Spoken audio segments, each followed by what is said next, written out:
আল্লাহ রাব্বুল আলামিনের ইবাদতের অধিকার হকের সাথে ইবাদতের প্রাপ্যের সাথে মাতা পিতার হকের কথা, অধিকারের কথা, প্রাপ্যের কথা উল্লেখ করেছেন। তার মধ্যে একটি আয়াত হচ্ছে সূরা ইসরা, সূরা বনী ইসরাঈল আয়াত নম্বর 23।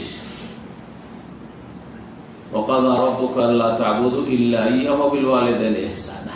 আজকে মাতা পিতার সাথে সদাচরণের বিশেষ একটা দিক আলোচনা করব, যা এর আগে পূর্বে আমাদের আলোচনাগুলিতে আসেনি। মাতা পিতার সম্পর্কে, মাতা পিতার সাথে সদাচরণ সম্পর্কে আয়াত, হাদিস, এই যে বিস্তারিত আলোচনা কয়েকটি হয়তো আছে আমাদের, যা ইন্টারনেটে ছড়িয়ে আছে। কিন্তু আজকের আলোচনা বিশেষ ধরনের হবে। তা হচ্ছে মাতা পিতার সাথে সদ্ব্যবহার করার ক্ষেত্রে ছেলে মেয়েদের, সন্তান সন্ততিদের প্রকরণ, ধরন, তাদের অবস্থা কে কেমন।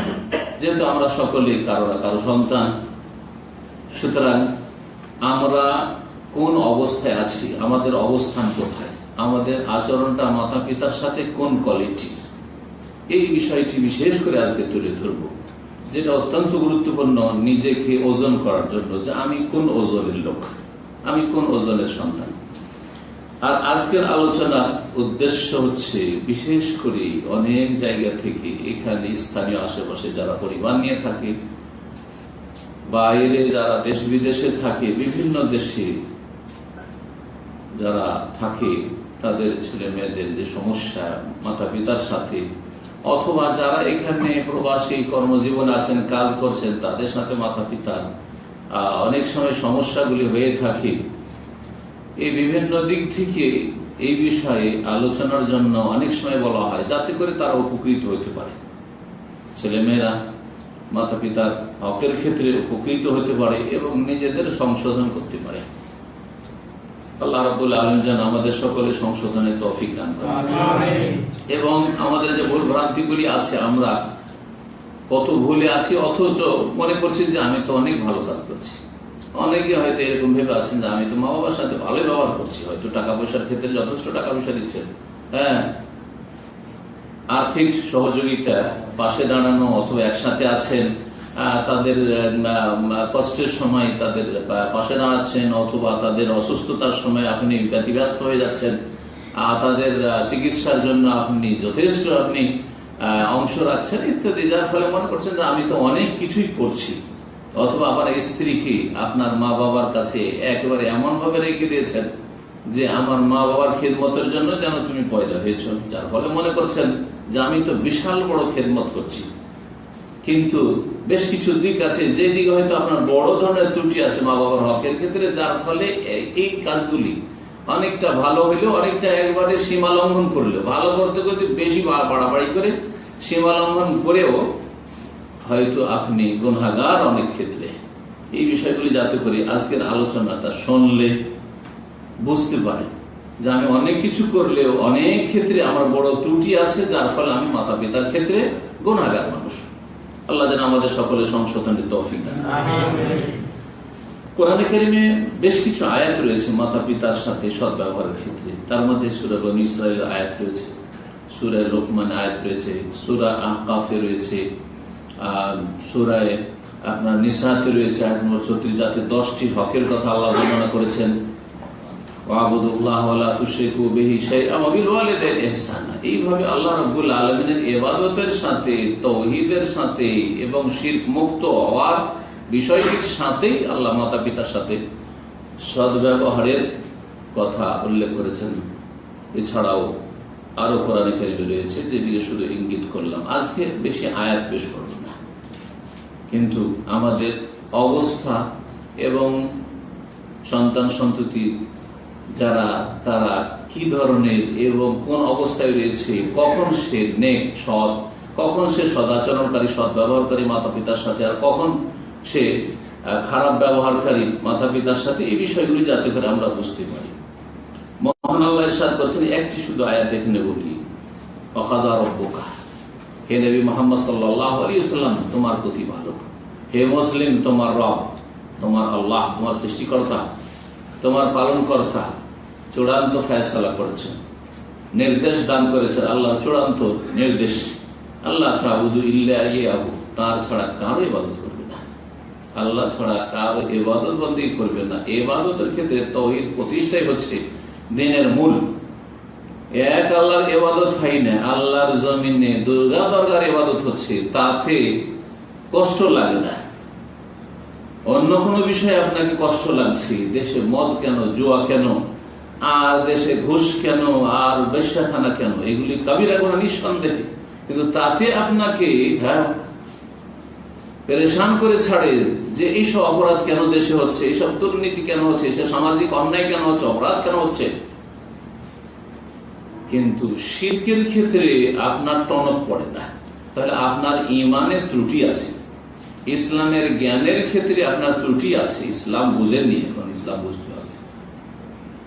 ইবাদত বন্দেগী আগে আল্লাহর জন্য খাস করতে হবে, আল্লাহর জমিনকে, আল্লাহর বান্দাদের হৃদয়কে, অন্তরকে, কলবকে শিরক মুক্ত করতে হবে। অন্তরে খাজা, গৌস আর কুতুব, আউলিয়া ঢুকে আছে, বলছেন যে আমরা আর কিছু করতে চাই যেগুলো বড় বড় বিষয়, এগুলো তো ছোট বিষয়। তাহলে আপনি ইসলাম বুঝেননি। সুতরাং ইসলাম বুঝার চেষ্টা করেন, যেভাবে আল্লাহ কোরআনে কারিমে বুঝিয়েছেন, যেভাবে মুহাম্মদুর রাসূলুল্লাহ সাল্লাল্লাহু আলাইহি ওয়াসাল্লাম দিন ইসলাম বুঝিয়ে ছেড়ে দিয়ে গেছেন। এক আল্লাহ ছাড়া কার ইবাদত করবে না। ওয়াবিল ওয়ালিদাইন ইহসানা, এবং মাতা পিতার সাথে সদাচরণ করবে। ইম্মা ইয়াবলুগান্না ইনদাকাল, বিশেষ করে যদি মা বাবা উভয় অথবা তাদের একজন বার্ধক্যের অবস্থায়, বার্ধক্যে উপনীত হয় আর তোমার কাছে পৌঁছে যায়, মানে বার্ধক্যে আসলে আর কাজকর্ম করতে পারছে না, চলাফেরা করতে পারছে না, অন্যের সাহায্যের প্রয়োজন, এইরকম পরিস্থিতি যদি তৈরি হয়ে যায়, সেই সময় বাবা মাকে দুর্বল মনে করে যে এখন আমি স্ট্রং, আমি শক্তিশালী, আমার গায়ে জোর আছে, আর বাবা মা তো অকেজ হয়ে গেছে, এই সময়গুলিতে বেয়াদবি, অন্যায়, খারাপ আচরণ হওয়ার সম্ভাবনা বেশি। সেজন্য বিশেষভাবে আল্লাহ সতর্ক করছে। আর বাবা মার যখন নিজেরই শক্তি সামর্থ্য আছে, নিজেই চলতে পারে, নিজে আয় উপার্জন করতে পারে, তখন তো হয়তো ভাবছেন যে না, এখন আমারই ভয় আছে। আপনারই হয়তো প্রয়োজন বাবা মায়ের বেশি, আপনি মুখাপেক্ষী বেশি হয়তো বাবা মায়ের। বিশেষভাবে বার্ধক্যে যদি উপনীত হয় তাদের দুইজনে অথবা একজনে, আর তোমাদের কাছে পৌঁছে যায়, তোমাদের ঘরে থাকি, তোমরা পেয়ে যাও তোমাদের জীবদ্দশায়, ফালা তাকুল্লাহুমা উফ, তাহলে মাতা পিতা কাউকে শব্দ বলিও না, বিরক্তিকর শব্দ। উফ শব্দটি হচ্ছে বিরক্তিকর শব্দ, বিরক্তি প্রকাশ করার একটি শব্দ, যা দিয়ে মানুষ বিরক্তি প্রকাশ করে। সেটা প্রত্যেক ভাষায় আলাদা হইতে পারে। কোন ভাষাতে হেই হইতে পারে, যেমন অনেকে বলেন এই ওই যাই বলেন না কেন, যেভাবে বলেন না কেন, বিরক্তি বোধ করা, অসন্তুষ্টি প্রকাশ করা, অথবা মনক্ষুণ্ণতা প্রকাশ করা ইত্যাদি, এইরকম কিছু যেন অন্তরে না আসে আর তা প্রকাশ না পায়। ওয়ালা তানহারহুমা, এটাই যদি না চলে তাহলে ধমক দেওয়া, শক্ত ভাষায় কথা বলা, এইরকম। ওয়ালা তান, খবরদার, মাতা পিতাকে ধমক দিয়ে কথা বলবে না, শাসানিমূলক কথা বলবে না, কর্কশ ভাষায় কথা বলবে না। ওয়াকুল্লাহুমা, তাহলে কি বলতে হবে? আল্লাহ বলছেন ওয়াকুল্লাহুমা কাওলান কারীমা, সম্মানজনক কথা বলো, যেই কথাতে সম্মান প্রকাশ পায়, ইহতিরাম প্রকাশ পায়, আদর প্রকাশ পায়, এই ধরনের কথা বলো। আর এটা বোঝার জন্য আপনাকে তাহলে একটু জ্ঞানী হইতে হবে, একজন যুবক হিসাবে, একজন যুবতী হিসাবে, একজন বাপের ছেলে মেয়ে হিসাবে, যে কোন শব্দগুলি, কোন বাক্যগুলি সম্মান বহন করে আর কোন কথাগুলি সম্মান হানি করে, মান সম্মান হানি করে, এটা বুঝতে হবে আপনাকে। যদি এতটুকু বোধ শক্তি না থাকে তাহলে নির্বোধ, এতটুকু যদি সেন্স জ্ঞান না থাকে তো নির্বোধ। তো এই এত নির্বোধ করে তো আল্লাহ পয়দা করেনি। যার জ্ঞান আছে, পাগল নয়, তার মধ্যে জ্ঞান আছে। সহজভাবে বোঝার জন্য আপনি যেটাকে নিজের জন্য মান সম্মানের বাক্য মনে করেন, সেটা মনে করেন মান সম্মানের বাক্য। তারপরে মনে রাখবেন যে আপনি আগামী দিনে ছেলে মেয়ের বাবা হবেন, মা হবেন, তখন আপনার ছেলে মেয়েদের পক্ষ থেকে কোন আচরণটা আপনি আকাঙ্ক্ষা করেন, আশা করেন, কামনা করেন, সেটা করার চেষ্টা করবেন। কারণ এই পৃথিবীটা হচ্ছে পালার মতো, পালাক্রমে আসছে। আজকে হয়তো আপনার বাবা মায়ের পালা যে আপনি কেমন ব্যবহার তাদের সাথে করছেন, তাদের পাল্লা পড়ছে আপনার সাথে, হয়তো খারাপ ব্যবহার করলেন, কালকে আপনি বাপ বা মা হবেন, তখন আপনার পালা পড়বে আপনার ছেলে মেয়েদের সাথে। আপনি তখন ধীরে ধীরে বৃদ্ধ হতে যাবেন, আপনার ছেলে মেয়েরা বড় হবে, আর তখন তারা আপনার সাথে কথা বলবে, তখন কিন্তু বদলা অবশ্যই হবে। যেই আচরণটা আপনি আগামী প্রজন্ম ছেলে মেয়েদের পক্ষ থেকে আপনার নিজের জন্য ভালোবাসেন, সেই আচরণটা করার চেষ্টা করবেন। এতটুকু যদি জ্ঞান থাকে তাহলে যথেষ্ট।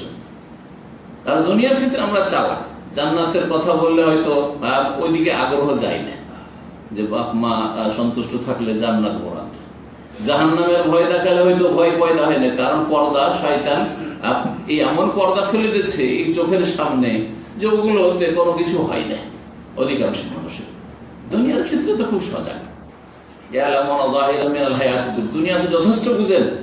দুনিয়ার ক্ষেত্রে যদি ছেলে মেয়েদের কাছ থেকে জুতো খাওয়ার ইচ্ছা থাকে, গাল খাওয়ার ইচ্ছা থাকে, আর যদি মানহানির ইচ্ছা থাকে, অপদস্থ হওয়ার ইচ্ছা থাকে, তাহলে আপনিও আপনার বাবা মায়ের সাথে ওই রকম করেন, অসুবিধা নেই। কামাতা দিন তোদানো, যেমন কর্ম তেমন ফল, যেমন কর্ম হবে তেমন ফলের জন্য আশা রাখেন। চিন্তা করুন, আপনার বাপ মা যদি আপনাকে বেশি কিছু না বলে, বাবা আমার সাথে যেমন আচরণটা করছো, আল্লাহ যেন তোমার ছেলে মেয়েদেরকে ওই রকম আচরণ করতে দেয় তোমার সাথে। আপনার হুঁশ থাকলে যথেষ্ট বুঝে দেবে না, বুঝবেন না? বেশি কিছু বললো না, যে আচরণ তুমি আমার সাথে করছো, আল্লাহ যেন তোমার ছেলেদের ওই আচরণটা করায় তোমার সাথে। জ্ঞানী হলে বুঝে নেবে যে আমি যদি ভালো আচরণ করি তাহলে তো খুব ভালো, আমার দোয়া পেলাম, নেক দোয়া পেলাম, কারণ আমি ভালো আচরণ করেছি বাপ মায়ের সাথে, সুতরাং আমি ছেলে মেয়েদের কাছ থেকে ভালো আচরণ পাবো, এই নেক দোয়াটি আমার বাপ মা দিল। আর যদি আপনি খারাপ ব্যবহার করেন তাহলে এই দোয়াটি বদদোয়া, যে তুমি বাবা খারাপ আচরণ করেছো তোমার মায়ের সাথে, তোমার বাবার সাথে, তোমার ছেলে মেয়েরাও যাতে করে এইরকমই খারাপ আচরণ তোমার সাথে করে, বেশি কর না, এতটাই করে, যথেষ্ট আপনার জন্য, যথেষ্ট আপনার জন্য। আপনি কি চান নিজেই ডিসাইড করুন, সিদ্ধান্ত আপনার হাতে। তো বলছিলাম যে সম্মানজনক কথা বলবে, আল্লাহ কোরআনে কারিমে শিখিয়েছে। দুটি হাদিস শুনে আব্দুল্লাহ বিন আমর বিন আস রাদিয়াল্লাহু তাআলা আনহু থেকে বর্ণিত, নবী করিম সাল্লাল্লাহু আলাইহি ওয়াসাল্লাম বলেন, তিরমিজিতে হাদিসটি রয়েছে, হাদিসটি সহিহ, রিদা রাব্বি ফি রিদাল ওয়ালিদ, আল্লাহ রাজি হবেন যদি মাতা পিতা রাজি হয়, মা বাবা যদি আপনার রাজি থাকে তো আল্লাহ রাজি হবে। ওয়া সাখাতুর রাব্বি ফি সাখাতিল ওয়ালিদ, আর রব সৃষ্টিকর্তা পালনকর্তা তিনি অসন্তুষ্ট হয়ে যাবেন, নারাজ হয়ে যাবেন যদি মাতা পিতা অসন্তুষ্ট। ওয়ালিদ মানে এখানে ওয়ালিদাইন দুটোকে বোঝানো হয়েছে, যে আপনার জন্য মাতা পিতা যদি অসন্তুষ্ট হয় বা দুইজনের একজন অসন্তুষ্ট হয় তো আল্লাহ অসন্তুষ্ট। তাহলে আল্লাহর সন্তুষ্টি কার সাথে সম্পৃক্ত? বাপ মায়ের সন্তুষ্টির সাথে। আল্লাহ রাজি হবেন কখন? যখন বাপ মা রাজি। আল্লাহ নারাজ হবেন কখন? যখন বাপ মা নারাজ। আল্লাহ যেন এই হাদিসের উপর আমল করা আমাদের সকলকে তৌফিক দান করেন।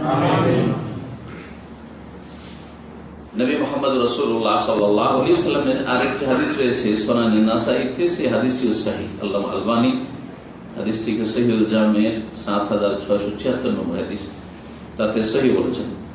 আব্দুল্লাহ বিন আমর থেকে বর্ণিত রাদিয়াল্লাহু আনহু, নবী করিম সাল্লাল্লাহু আলাইহি ওয়াসাল্লাম বলেন, লা ইয়াদখুলুল জান্নাতা মান্নানুন ওয়ালা আকুন ওয়ালা মুদমিনু খামরিন, তিন শ্রেণীর মানুষ জান্নাতে যাবে না। লা ইয়াদখুলুল জান্নাতা মান্নান, যে কোনো কিছু দান খায়রাত করে বা উপকার করে সহযোগিতা করে খোটা দেয়, সে জান্নাতে যাবে না। দান করা হইতে পারে, গরিবকে দান করেছেন তারপরে খোটা দিচ্ছে যে তুই তো খেতে পারছিলি না, তুই দান খেতে দিচ্ছিস, তুই এরকম করছিস এখন, তোর চোখ মোটা হয়ে গেছে, এই যে খোটা দেওয়া। অথবা নিজের ভাই ছোট ভাইদেরকে মানুষ করেছেন, ও তোরাকে মানুষ করলাম আজকে, কি হে মানুষ হয়েছিস, আছে মনে আছে, এটা খোটা দাও। এইরকমই বোনদের বিয়ে দিয়েছেন, তারপরে বোনদেরকে মাঝে মাঝে খোটা দিচ্ছেন। হ্যাঁ, তোদের তো বিয়ের সাথে আমি দিলাম, হ্যাঁ খবর আছে কিছু, খোটা দিলে কেন? এইরকমই বাপ মায়ের সাথে সদ্ব্যবহার করলেন, সারা জীবন করে আসছেন, তারপরে মাঝে মাঝে বলছেন যে আব্বা মনে আছে আপনার যে আমি এই করেছি, খোটা দিলেন। মনে করছি খুব আদবের সাথে বললাম, আমি রিমাইন্ড করাচ্ছি, স্মরণ করাচ্ছি। না, স্মরণ করার না, খোটা দিচ্ছেন। জান্নাতে যেতে পারবেন না? এত নেকির কাজ করে জান্নাতে যাবেন না, জাহান্নামে যেতে হবে। মা তোমার মনে আছে তোমার নামে জমি করে দিয়েছি, বাড়ি কাঁচা ছিল পাকা বাড়ি আমি করে দিয়েছি, মনে আছে? খোটা দাও এটা। আর এগুলি বহু লোক করে, লাখ লাখ টাকা খরচ করেছেন আপনি, সুবহানাল্লাহ। তারপরে খোটা দিয়ে সমস্ত আপনার নেকিকে, প্রতিদানকে বরবাদ করে দিয়ে নিজেরা। লা ইয়াদখুলুল জান্নাতা মান্নান, যে খোটা দেয়, যে কোনো স্তরের লোক হোক না কেন, সেটা বাপ মায়ের ক্ষেত্রে হোক, ছেলে মেয়েদের ক্ষেত্রে হোক, ভাই বোনদের ক্ষেত্রে হোক, আত্মীয় স্বজনের ক্ষেত্রে হোক, গরিব মিসকিনদের ক্ষেত্রে হোক, বন্ধু বান্ধবের ক্ষেত্রে হোক, হ্যাঁ শ্বশুর শাশুড়ির ক্ষেত্রে হোক। শ্বশুর শাশুড়ি জামাইকে খোটা দিচ্ছে, আরে তোমাকে তো বিদেশ পাঠালাম আর আজকে তোমার চোখ মোটা হয়ে গেছে, খোটা দাও, কাবিরা বলুন। অথবা জামাই একটু পয়সাওয়ালা, শ্বশুর শাশুড়িকে একটু হেল্প করেছে, তারপর শ্বশুর শাশুড়িকে খোটা দিচ্ছে, লা ইয়াদখুলুল জান্নাতা, জান্নাতে যাবে না খোটা দিনেওয়ালা। যে কিছু হেল্প করার পরে, সহযোগিতা করার পরে, আর্থিক হোক আর শারীরিক হোক আর সময় কি হোক, বিদ্যা বুদ্ধি কি হোক, কোন রকমের সহযোগিতা করেছে, তারপরে খোটা দিল যে আমি এই করেছি এই করেছি এই করেছি। আমরা কারো সামনে বলুক আর নাই বলুক, তার সামনে বলেছে, যার উপকার করেছে তার সামনে শুধু এক আনির জন্য বলেছে, তার উপর খোটা দাও, কষ্ট দিয়েছে, এই কথাটা। উদ্দেশ্য কি? উদ্দেশ্য তাহলে আখিরাত ছিল না? উদ্দেশ্য নেকি হাসিল করা ছিল না? উদ্দেশ্য এর মাধ্যমে আল্লাহ সন্তুষ্টি ছিল না? উদ্দেশ্য ইখলাস ছিল না, যে আল্লাহর জন্য এই কাজগুলি আমি করছি, দুনিয়ার স্বার্থে করছি, দুনিয়ার স্বার্থে যখন আঘাত লেগেছে তখন আমি খোটা দিয়ে দিলাম, তোমার সাথে এই করলাম, তুমি আমার সাথে ভালো করলাম। যে ইহসান করার পরে, অনুগ্রহ করার পরে খোটা দেয়, সে জান্নাতে যাবে না। ওয়ালা আকুন, আর যে মাতা পিতার অবাধ্য, সে জান্নাতে যাবে না। আক। ওয়ালা মুদমিনু খামরিন, আর যে মদ পানে, মাদক দ্রব্য ব্যবহারে অভ্যস্ত, মুদমিনু খামর, একবার খেয়েছে, গুনাহগার, কাবিরা গুনাহগার, কাবিরা গুনাহগার। যদি তওবা করে আল্লাহ তওবা কবুল করবে, কিন্তু একজন যার অভ্যাস মাসকে মাস, বছরকে বছর, দীর্ঘ সময় সে নেশা করেছে, মাদক দ্রব্যের নেশা, জান্নাতে যাবে না।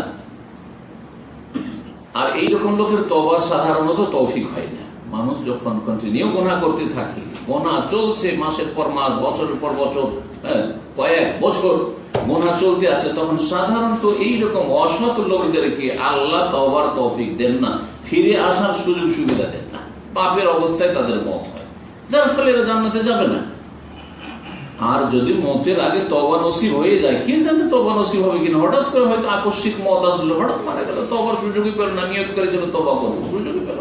আর এরকম লোক তওবার সুযোগও পায় না, হঠাৎ করে মত চলে আসে, হার্ট অ্যাটাক হয়ে গেল, গাড়ি দুর্ঘটনা হয়ে গেল, আর কিছু হয়ে গেল, বা পাপের অবস্থায় যেই সময় মত সব পাপই করছিল, ফজরে উঠবো না নিয়ত করে শুয়েছে, অসৎ অন্তর নিয়ে শুয়েছে, যার ফলে ওই অবস্থায় মত হলো সোজা জাহান্নাম। তওবার তৌফিক হয় না। আমরা ছেলে মেয়েদের ক্ষেত্রে দুই ভাগে ভাগ করি সাধারণত, তাই না? কি অনুগত আর অবাধ্য, দুটোই ভাগ আমাদের কাছে। সাধারণ মানুষরা কি, পড়াশোনা মানুষও বুঝছে, বা ছেলে মেয়ে হয়েছে দুই ভাগে বিভক্ত। এক হচ্ছে অনুগত, মানে যে কথা শোনে, ভালো আচরণ করে, ফরমাবরদার, জি। আর কি নাফরমান, যে অবাধ্য, জি। কিন্তু আজকে আমি ছেলে মেয়েদের 5টি ভাগ বলবো। কার জীবন, কোন শ্রেণীর ছেলে মেয়েদের জীবন হচ্ছে বরকতপূর্ণ, বরকত আর বরকত, দুনিয়ায় বরকত হবে, দিনে বরকত হবে, রুজিতে বরকত হবে, শরীর স্বাস্থ্যে বরকত হবে, আয়ুতে বরকত হবে, ছেলে মেয়েতে বরকত হবে, পরিবারে বরকত হবে, সবকিছু যেখানে যাবে সেখানে বরকত হবে, যেখানে হাত দিবে সেখানে বরকত হবে। এরকম ছেলে মেয়েও আছে। আবার কিছু এর চাইতে নিচে আছে, একেবারে নিচে আছে, 5 ভাগে ভাগ করব আজকে ছেলে মেয়েদেরকে। আর আপনি আমি কোন ভাগে পড়ছি, কোন স্তরে পড়ছি, সবাই আপনার নিজের বিবেককে কাজে লাগান আর বিবেক বিবেচনা করেন, এবং নিজের মধ্যে যদি ঘাটতি থাকে, ত্রুটি থাকে, তাহলে ওপরে ওঠার চেষ্টা করেন, ত্রুটি মুক্ত হওয়ার চেষ্টা করেন, সংশোধনের চেষ্টা করেন। আল্লাহ যেন সকলকে তৌফিক দান করেন। আজকালকার জামানাটা হচ্ছে বড় ফিতনার যুগ, বিশেষ করে ইন্টারনেটের ফিতনা, স্মার্টফোনের ফিতনা। এই ফিতনার যুগে যুবক যুবতীরা, ছেলে মেয়েরা বেশি খারাপ হয়ে যাচ্ছে এবং বেশি খারাপ আচরণ করছে বাবা মায়ের সাথে। বিভিন্ন ক্ষেত্রে বাবা মায়ের কাছে ডিমান্ড, আমাকে এত দামের মোবাইল কিনে দিতে হবে, এই কোয়ালিটির মোবাইল দিতে হবে, না দিলে বাবার সাথে কি খারাপ ব্যবহার। আমাদের কাছে রিপোর্ট পৌঁছেছে, এখানে ফ্যামিলি বাস করে, 4000 রিয়াল দাম সেই মোবাইল, একবার লেটেস্ট মোবাইল, সেটা নিল। যখন বাপ কিনে, বাপ একটু পয়সাওয়ালা, দিলে দিতে পারবে, কিন্তু চাই না যে এত দামে মোবাইল দেবো। স্কুলে ও লেভেলে পড়ে, হয়তো মাধ্যমিকে আছে, তখন আর কি বাপ মায়ের সাথে খারাপ আচরণ করে ঘরে ঢুকে লক, বের হয় না ঘর থেকে। বাপ মায়ের তো টেনশন লেগে গেছে যে ভিতরে গিয়ে আত্মহত্যা করলো, নাকি আওয়াইয়া দিন রাত পার হয়ে চলে যাচ্ছে, বের হয় না। সুবহানাল্লাহ, এখানে লড়াই। যার ফলে এই বিষয়গুলি আলোচনা করছি, যাতে করে আমাদের ছেলে মেয়েদের সংশোধন হয়। বিশেষ করে স্কুল কলেজের ছেলে মেয়েরা আজকাল যাদের হাতে মোবাইল তুলে দিয়ে দিচ্ছেন, যাদের হাতে আনলিমিটেড ইন্টারনেট তুলে দিয়ে দিচ্ছেন, বাপ মায়েরা অনেকেই দূরদর্শী না, মেয়েদের হাতে তুলে দিয়ে দিচ্ছে, যারা নিজের ভবিষ্যৎ সম্পর্কে কিছু বুঝে না, যারা অত্যন্ত আবেগী, মনের দিক থেকে অত্যন্ত দুর্বল, সামান্য কিছু দেখলে তাতে প্রভাবিত হয়ে যাবে, হয়তো আকৃষ্ট হয়ে যাবে, যার ফলে নিজেও ফিতনায় পড়বে, গোটা বংশের নাম ডুবিয়ে ছাড়াবে। ছেলেরা খারাপ হয়ে যাচ্ছে এসব কারণে। এইভাবে দরজা লাগাবে, পরে আসলে চুপচাপ লম্বা সালাম আর দরজা কাটবো, দরজা খুলুন ভাই, আগে আসবেন, না হলে চুপচাপ ঢুকবেন ফেরেশতার মতো।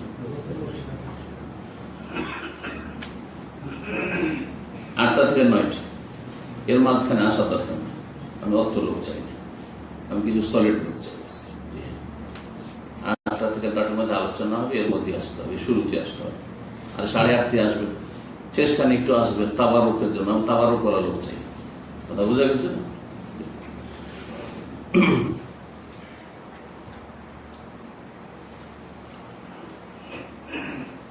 বেশি জলে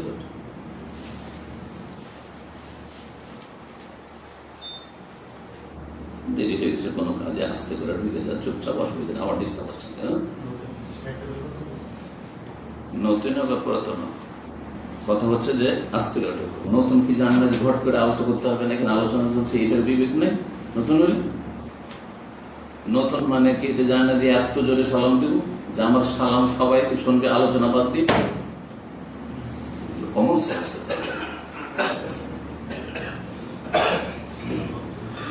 লাগান না, লাগান, খোলা রাখেন। 9টার পরে আসছে, আগামী সপ্তাহে 9টার পর আসবে, যেমন শেষ হয়ে পারবো।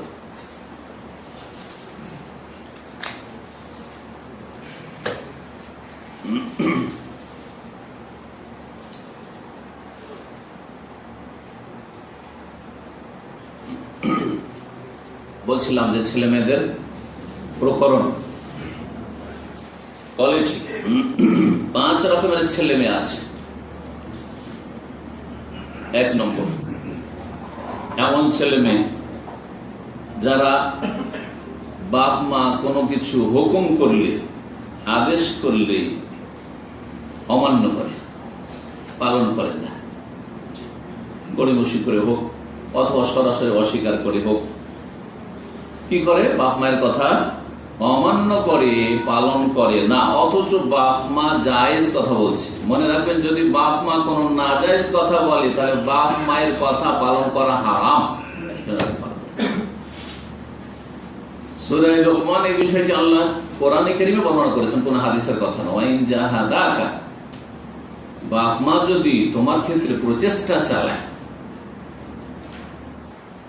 আলা আন তুশরিকা বি, এর জন্য যে তুমি শিরিক করো আমার সাথে, আল্লাহর সাথে শিরিক করো, এই যে বুঝিয়ে দেওয়া হয়েছে যে শিরিকের ক্ষেত্রে বাপ মায়ের কথা যেমন শোনা যাবে না, তেমন যদি বলে যে মারামারি কর, ওকে মেরে আয়, হ্যাঁ ওকে খুন কর, হ্যাঁ ওর বাড়িতে ডাকাতি কর, চুরি কর, এই কর, ওর জমি জায়গা ফসল নষ্ট কর, আল্লাহ তোতে হমা, মোটেই শুনবে না।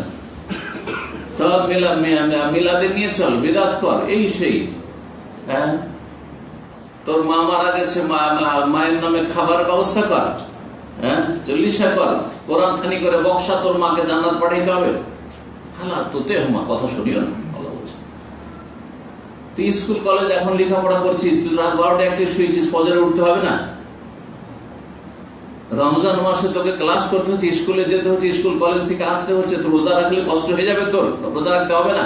ফালা তোতেই হমা, শুনবে না, খবরটা শুনবে না। লা তাআতা লি মাখলুকিন ফি মাসিয়াতিল খালিক, আল্লাহর নাফরমানি করতে যদি বলে মা বাবা, ওস্তাদ, শেখ, আলেম, আল্লামা আর পীর মুর্শিদ, ফালা তুতিহুমা, তাদের কথা শুনবে না। ও সাহিবহুমা ফিদ দুনিয়া মা, আল্লাহর পরে মাতা পিতার হক, মাতা পিতারই যদি গুনার কথাই আনুগত্য করা হারাম হয়, তাহলে ওস্তাদ পড়ে, হ্যাঁ আলেম পড়ে, আপনার ইমাম সাহেব পড়ে, আপনার হুজুর পড়ে, আপনার পীর পড়ে, খবরদার তাদের কথা শুনবে না। তবে তাদের সাথে খারাপ ব্যবহার করিয়া, তোমাকে একটা খারাপ শিরক বিদআতের জন্য বলছে, অথবা কোনো পাপের জন্য বলছে, রোজা রাখতে নিষেধ করছে, দাড়ি ছাড়তে নিষেধ করছে। এখানে এক ছেলে ছিল, দাড়ি রেখে দিয়েছিল, বাংলাদেশ ইন্টারন্যাশনাল থেকে লেখাপড়া করার পরে ওর বাপ মা দাড়ি রাখতে দেবে না, বাপ পালানো মা লাগলো ওর পিছনে, মা দাড়ি রাখতে দেবে না, কে চিনে জবরদস্তি কাটবে, বলছে তুই যখন ঘুমাবি তখন কেটে, বলছে কাটলে বাড়ি থেকে টান দিলাম, পারে অনেক পিড়াপিড়ি করে জবরদস্তি করেছে, পারেনি। এই গত 1 মাস আগে ছেলেটাকে জিজ্ঞেস হলো কি ব্যাপার, এখন তোমার মায়ের কি অবস্থা, দাড়ির উপর আক্রমণ তো করে না? বলছেন না, এখন ঠান্ডা হয়ে গেছে, দেখছি আর পারলাম না, ছেলেকে ঠান্ডা হয়ে গেছে। ফালা তো হওয়া, শুনিও না তাদের কথা। এখন দাঁড়িয়ে রাখলে তোকে জঙ্গি বলবে, দাঁড়িয়ে রাখলে কি কেমন হয়, তোর বিয়ে দিনই, এসব অসৎ বাপের কথা, মায়ের কথা শুনিও না। জি, ভালো করে শুনে, শরীয়তের একটা মানদণ্ড আছে, দাঁড়ি পাল্লা আছে, তাদের কথা শোনা যাবে না এইসব ক্ষেত্রে, আল্লাহ নাফরমানির ক্ষেত্রে, ঠিক না? তাদের কথা শোনা ফরজ আল্লাহর কথার পরে, যদি তারা জায়েজ কথা বলে। এটা হচ্ছে মাপকাঠি, মিজান। বাপ মা কোন হুকুম করেছে, জায়েজ হুকুম অথবা সুন্নাত হুকুম শরীয়তে, অথবা ওয়াজিব হুকুম, ফরজ শরীয়তে ফরজ, নামাজ পড়তে যেতে বলছে, হ্যাঁ আযানের সাথে মসজিদে যেতে বলছে, হ্যাঁ জামাত ধরতে বলছে, ফজরে উঠতে বলছে, আর যদি না শুনে, যাও যাও তোমার কাজ তুমি করো, ফাহাদা আকুল, এই ছেলে হচ্ছে অবাধ্য, নাফরমান। আর নবী করিম সাল্লাল্লাহু আলাইহি ওয়াসাল্লাম হাদিস শুনাইলেন, লা ইয়াদখুলুল জান্নাতা মান্নানুন ওয়ালা আকুন, যে অবাধ্য নাফরমান ছেলে মেয়ে, সে কি হবে? জান্নাতে যাবে না। বাবা মা বলছে কোন যুবতী মেয়েকে যে তোর বিয়ে এখানে দেবো না, বলছেন আমি ওইখানে বিয়ে করবো, জবরদস্তি, নাফরমান, অবাধ্য। কারণ ওলি ছাড়া এইভাবে গায়ের জোরে বিয়ে হয় না, ঠিক আছে, সম্মতি ঠিক আছে।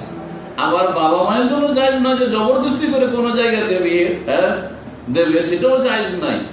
তাহলে মেয়ের সম্মতি লাগবে, আর বাবার ওলির কি লাগবে?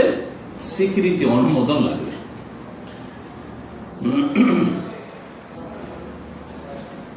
নাফরমান তাহলে যান, আর নাফরমান কোথায় যাবে? অবাধ্য, বাপ মায়ের যে অবাধ্য, হুকুম করছে পালন করেন না, বলছে যা এইদিকে যা ওইদিকে যায়, এই কাজ কর ওই কাজ করে, বলে যা সংসারের কাজ কর, সকালে উঠে বলে কৃষি কাজ করে, কৃষি কাজ যেতে বলছে, হ্যাঁ দোকানে গিয়ে বসতে বলছে, না যাবো না, ঘুমিয়ে থাকে, এরকম আমাদের দেশে ছেলেরা আছে, যুবকরা। জি, হয়তো এক ভাই এখানে চাকরি করে, ফিরি ফিরি ওর হোটেলে খায় আর সারাদিন ঘুমায়, একটু আড্ডা ফাড্ডা দিল, ব্যাস। বাবা বলছে, মা বলছে যে একটু দোকান পাটে যা, একটু কাজকর্মে যা, মাঠে ঘাটে যাবো, যাবে না, না যাবো না। এ হচ্ছে নাফরমান, অবাধ্য, জান্নাতে যাবে না, নবী করিম সাল্লাল্লাহু আলাইহি ওয়াসাল্লাম বলেছেন। 1 নম্বর। 2 নম্বর ছেলে, দ্বিতীয় শ্রেণীর ছেলে হচ্ছে যে বাপ মা আদেশ করলে পালন করে কিন্তু অসন্তুষ্ট হয়ে, ঘৃণার সাথে, অপছন্দ করে, বাপ মায়ের হুকুম পছন্দ করে না, কোনো কষ্ট লাগে, বাপ মা কোনো হুকুম করলে চাই, কিন্তু মাথা ভারী করে, মনটা ভারী করে, আর তারপরে যেন তার মাথায় বোঝা, কিসের পাহাড়ের বোঝা চেপে গেছে, যেন খুব বড় দোষ করে দিয়েছে তার বাপ মা এই হুকুমটা করে। এই সময় বলছেন এইরকম কাজ তো করে দিল বাপ মায়ের, যাও দোকান থেকে ওই জিনিসটা নিয়ে এসে দিল, কিন্তু মন ভারী করে, তাহলে এ কোনো নেকি পাবে না। বাপ মায়ের সেবা করে, খেদমত করে কোনো নেকি পাবে না। বাপ মাকে টাকা পয়সা দিল, বাপ মা অভাবে টাকা পয়সা দিতে হবে, আপনি যা খাবেন তাই খাওয়াইতে হবে, তার চাইতে ভালো চেষ্টা করতে হবে, আপনার স্ত্রী আপনার ছেলে মেয়ে যা খাবে তার চাইতে ভালো খাওয়ার চেষ্টা করতে হবে। বাপ মা যদি পুরো সচ্ছল থাকে আর আপনার অর্থের কোনো প্রয়োজন নেই, সেখানে হয়তো অর্থ না দিয়ে মাঝে মধ্যে বড় কম কিছু দিলেন, যথেষ্ট। আমাদের দেশের জাহিলিয়াত ইসলাম নয়, যে ছেলেরা যতদিন এক অন্যে থাকবে সমস্ত টাকা পাই পাই করে বাপের অ্যাকাউন্টে পাঠাইতে হবে, বাপের কাছে পাঠাইতে হবে, হিসাব দিতে হবে তুই কত টাকা বেতন পাস, আর বেতনের পরে তোর ওভারটাইম আছে কিনা, বাইরে কিছু আউট ইনকাম আছে কিনা, সব খবর নিচ্ছে। যদি আপনি না বলেন তাহলে আপনার গ্রামের কোন ছেলে এখানে চাকরি করে, ওর কাছে খবর নিচ্ছে যে আমার পোলা, আমার ছেলে যে ওই দাম্মামে থাকে, সৌদি আরবে থাকে, তো কত টাকা বেতন পাই একটু আমাকে বলিস তো, আর বাইরে কি ইনকাম করে তার ইনকামটিকে বলিস তো, ওর দোকান হলে কত টাকা ইনকাম হয় বলিস তো। সব বলার পরে যদি আপনি বলেন যে আমার বেতন হচ্ছে 1,500, তোর আলাদা ইনকাম নেই, আমার সব খবর আছে, ওগুলো দে। জি, এক বাবা, তার ছেলে হচ্ছে বড় অফিসার, সরকার অফিসার ভারতে। তো ওই ছেলে অফিসার ছেলে আমাকে বলছে যে আরে ভাই কি বলবো, আমার আব্বা বলছে যে তোর বেতন কত, বেতন এত। ঠিক আছে, বেতনের পরে তুই কত টাকা ঘুষ পাস ওইটাও দে, ওইটাও দে, কারণ ঘুষের চাকরি, ইন্সপেক্টর, কমার্শিয়াল ট্যাক্সের, ধরেন তারপরে বিভিন্ন এমন কিছু আছে যেগুলোতে ঘুষ আর ঘুষ, তাই না? তো ঘুষের টাকাটাও বাপ মাকে দিতে হবে, ওটাও হিসাব দিতে হবে কত টাকা মাসে তুই ঘুষ পাইস। বুঝা গেছে? এইসব বাপ জালেম আসলে, সমস্ত টাকা দিয়ে দিতে হবে। 18 বছর এখানে এসে জামেল এয়ার কন্ডিশনে অনেক ভাইরা চাকরি করতো, অনেকদিন আগে গেছি, বলছে শেখ আছেন, অনেকে হয়তো আছেন ওই কোম্পানি, বলছে শেখ, এক ভাই বলছে যে 18 বছর হয়ে গেল জামেল এয়ার কন্ডিশনে, 18 বছরে 18,000 টাকা আমার অ্যাকাউন্টে নেই। কি করলে এত টাকা? ভাবে দেখছেন, বলছে সব টাকা বাপের অ্যাকাউন্টে পাঠিয়েছি, বাপ জমি জায়গা করেছে ওর নামে, আর আমার মায়ের নামে, বাপের নামে মায়ের নামে হয়েছে। এখন বলছি যে আমি যে দেশে আসবো, এখন আর কাজ করা যায় না, বয়স হয়ে গেছে, তো আমাকে টাকা পয়সা দেন, একটা ব্যবসা করে বসবো। বলছে টাকা পয়সা কিছু নাই, সব জমি কিনে নিয়েছি, খালি হাতে। স্ত্রী আছে, ছেলে মেয়ে আছে, ছেলে মেয়ে পড়াইছে, তাদের পড়াইতে হবে, তাদের ভরণ পোষণ আছে। ভাই যখন তোর ঠাঁই হইতে হবে, একদিন জুদা হইতে হবে তাদের থেকে, এখন বাড়ি বানাইতে হবে। সুবহানাল্লাহ, জুলমের ওপর জুলম বাপ মায়ের। বাপ মা সবসময় যে হক পথে আছে এটা নয়, আসলে আমাদের দেশে সামাজিক বা পারিবারিক জুলম অত্যাচার আছে আমাদের দেশে অনেক বাপ মায়ের পক্ষ থেকে। আবার ছেলে মেয়েদের পক্ষ থেকে জুলম অত্যাচার আছে। বড় বড় অফিসার বানাইলো আর প্রফেসর, ঢাকা ইউনিভার্সিটির প্রফেসর, কিছুদিন আগে ইন্টারনেটে দেখা যায় বৃদ্ধাশ্রমে আশ্রয় নিয়েছে। ছেলে কি অস্ট্রেলিয়ায় থাকে, আর মেয়ে কোথায় আরেক দেশে থাকে, আর কে কোথায় বড় সরকারি চাকরি করে, কেউ খেতে দেয় না, ওই বৃদ্ধাশ্রমে ওখানে আশ্রয় হয়েছে বেচারা। ছবি সহ দেখলাম। আউযুবিল্লাহ, আউযুবিল্লাহ, এইরকম অবস্থা থেকে আল্লাহর কাছে পাচ্ছে। কিন্তু দোষ বাবা মায়ের আছে, আদর্শ ছেলে মানুষ করেনি। আল্লাহর ভয় অন্তরে পয়দা করার চেষ্টা করেনি। বেশি টাকা আমার ছেলে মেয়েরা কি করে ইনকাম করতে পারে, বেশি টাকা ইনকাম করার ছেলে পয়দা করে দিয়েছে, ও চলে গেছে বিভিন্ন দেশে, ছড়িয়ে গেছে, এক পয়সা পাঠায় না, কারণ টাকার জন্য ও ছেলেকে বড় করেছে, টাকা পয়সার জন্য ও টাকা পয়সা করছে। দিন শিখায়নি, আল্লাহর ভয় শিখায়নি, আখেরাত শিখায়নি, নামাজ শিখায়নি, যার ফলে উচিত শাস্তি হয়েছে, উচিত শাস্তি হয়েছে। দ্বিতীয় শ্রেণীর কথা বললাম যে হয়তো ছেলে মেয়ে কাজটা করে দিল কিন্তু ঘৃণা করে, পছন্দ করে না বাপ মায়ের এই হুকুম, তাহলে কোনো নেকি পাবে না। সারা জিন্দগি এতগুলি কাজ করে কোনো নেকি পাচ্ছেন না, কারণ আপনি বাপ মায়ের এইসব পছন্দ করছেন না যে এই হুকুম না। তৃতীয় শ্রেণীর ছেলে মেয়ে হচ্ছে যে বাপ মা যা হুকুম করে তা পালন করে, আর পালন করার পরে কাজগুলি করে দিল সব, হ্যাঁ টাকা চেয়েছে টাকা দিচ্ছে, হ্যাঁ তারপরে যা বলছে তাই শুনছে, আর তারপরে মাঝে মধ্যে খোটা দিচ্ছে, মাঝে মধ্যে খোটা দিচ্ছে, সামনে থাকলে সামনাসামনি খোটা দিচ্ছে, আর না হলে দূর থেকে এখানে টেলিফোনে, বাবা আপনার জন্য এটা করলাম না, হ্যাঁ মায়ের জন্য এটা করলাম না, আর ভাইদের জন্য এটা করলাম না, এইসব খোটা দিচ্ছে। যদি খোটা দেয় বা কষ্টদায়ক কথা বলি, দেওয়ার পরে কষ্টদায়ক কথা বলা, খাওয়াচ্ছেন আর কষ্টদায়ক কথা বলছেন, চিকিৎসা দিচ্ছেন আর কষ্টদায়ক কথা বলছেন, অথবা খোটা দিচ্ছেন, আওয়াজ উঁচা করছেন, তাদের সাথে বেয়াদবি করছেন, তাহলে নেকি তো হবে না, বরং গুনার বোঝা কাঁধে চাপবে। দেখেন, মাতা পিতার আদেশ পালন করার পরেও গুনার বোঝা কাঁধে চাপছে, নেকি হলো, নেকি জিরো। এতগুলি কাজ করলেন, নেকি কিছু পেলেন না, উপরন্তু কি গুনার বোঝা চাপছে। কেন? কি করলেন?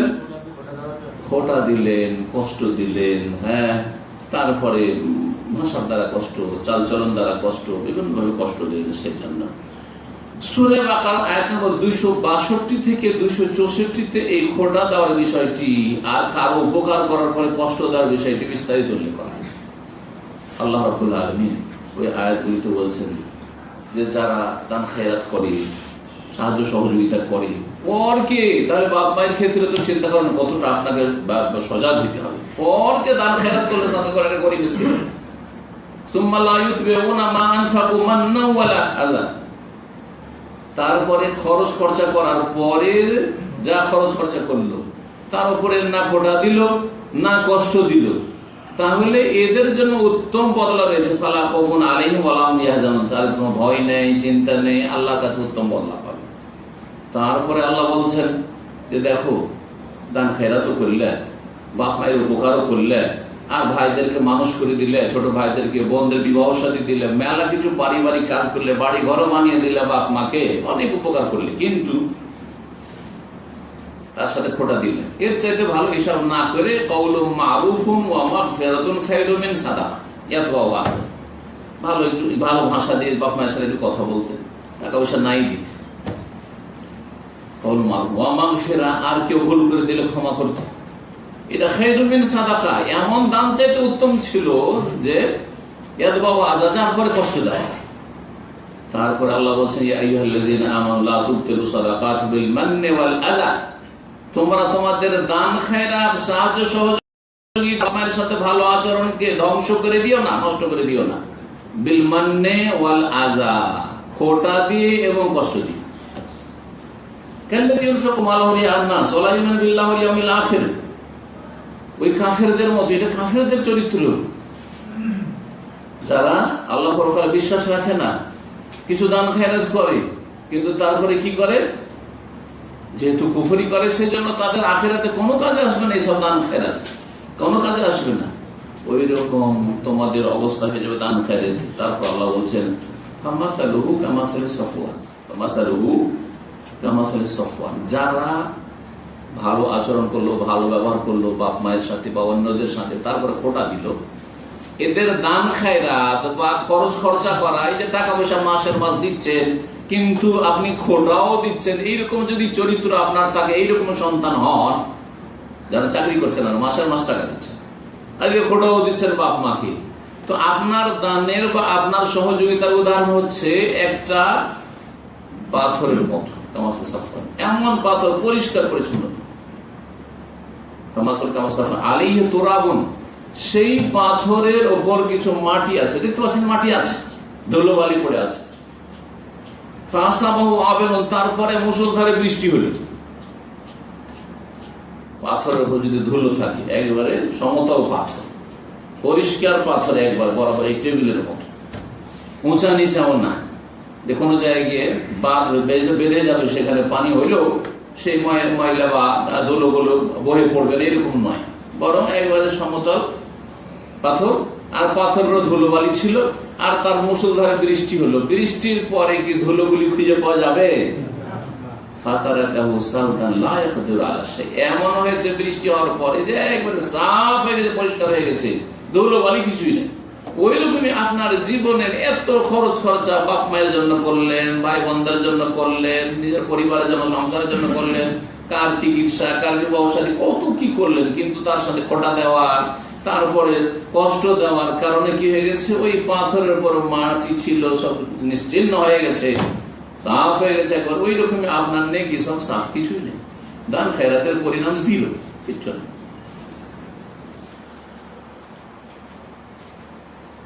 4 নম্বর আর 5 নম্বর, এরা হচ্ছে একটু ভালো কোয়ালিটির ছেলে মেয়ে। এটা শুনেন, এই কোয়ালিটির মধ্যে আসার চেষ্টা করে। 5 নম্বর হলো সবচেয়ে ভালো, আর 4 নম্বর হইল কোন রকম করে বাঁচবেন আপনি, আর আপনার এই খরচ খরচা বাপ মায়ের সাথে সদ্ব্যবহার করে লাভ হবে। 4 নম্বর হচ্ছে যে বাপ মা কোন হুকুম করলে স্বতঃস্ফূর্ত ভাবে পালন করে। কোন হুকুম হইলে সাথে সাথে লাফিয়ে ওঠে, যাও দোকানে যাও, চলে গেল, যাও হাটে যাও, হাটে গেল, দিনে হোক রাতে হোক, রাত 10টা 11টা 12টা হয়ে গেছে, আপনাকে বলছে যে মার্কেটে যাও। আপনার নিয়ত কি ছিল? যখন আমি কাপড় চোপড় খুলে দিয়েছি, এখন শুইব।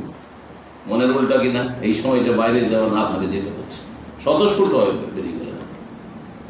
আপনি ইন্টারনেট নিয়ে বসেছিলেন, আর এমন নিশা হয়েছিল, ওই সময় বলতে যা অন্য জায়গায় যা, বা ইন্টারনেট বন্ধ করা। এখানে কত যে বেয়াদবি করে আজকালকার ছেলেমেয়েরা, মোটেই শোনে না। এক ভাই খুব শিক্ষিত লোক, এই কয়েক মাস আগে বাচ্চাদেরকে সাথে করে নিয়ে এসছে, আসার পরে বলছে, ঈশাকে এদেরকে একটু নসিহত করো। কিরকম? বলছে ও মায়ের কথা শুনতে চায় না, যখন ইন্টারনেটে বসে যায়, ও খেতে ডাকলেও আসে না, আর কোনো কথা বললে ও শোনে না, ও কোনো কিছু শোনে না, বাপের কথা শুনতে চায় না। এগুলো তিক্ত অভিজ্ঞতা মানুষের, যে ব্যথাগুলি নিয়ে আমাদের কাছে অনেকে আসে। এইরকম নয়, বরং যতই নেশা আপনার হোক না কেন, যতই আপনার মনে উল্টা হোক না কেন, না কিছুই প্রকাশ করছেন না, বাপ মার হুকুম হয়েছে, লাভ দিয়ে উঠে গেলে সাথে সাথে স্বতঃস্ফূর্ত হয়, খুশির সাথে, আনন্দের সাথে, আগ্রহের সাথে আপনি লাব্বাইক বলেন, হাজির আছে। সাথে সাথে মা হুকুম করুক আর বাপ করুক, আর সে যে কোনো বয়সে করুক, এই নয় যে ভয় আছে, এখন আমার বাপের বয়স 40-50, যদি না শুনি তো মায়ের খেতে হবে, ঠিক না? তখন তো অনেকেই শুনে, বাপ 80 বছরের, এমন ভাবে আপনার হুকুম করছে যে কথাটা বের করতে পারেন না, আপনি যদি নাও করেন কিছুই বলতে পারবেন আপনাকে। এই সময়টা শোনা হচ্ছে আসল সময়, হ্যাঁ, আল্লাহ সন্তুষ্টির জন্য, পরকালে মুক্তির জন্য, আল্লাহকে রাজি করার জন্য। এই না যে দুনিয়ার গরজ। বাপ মায়ের নামে অনেক জমি জায়গায় সম্পদ আছে, বাপ মাকে অসন্তুষ্ট করি, এখন কাউকে লিখে দিয়ে দিবে না, এইসব ভয় নাই। বরং বাপ মায়ের নামে 1 কাঠা জমি নেই, কিছুই নেই, বাড়িও নেই, ভিটে মাটিও নেই, আল্লাহর সন্তুষ্টির জন্য বাপ মায়ের সাথে ভালো আচরণ করছে।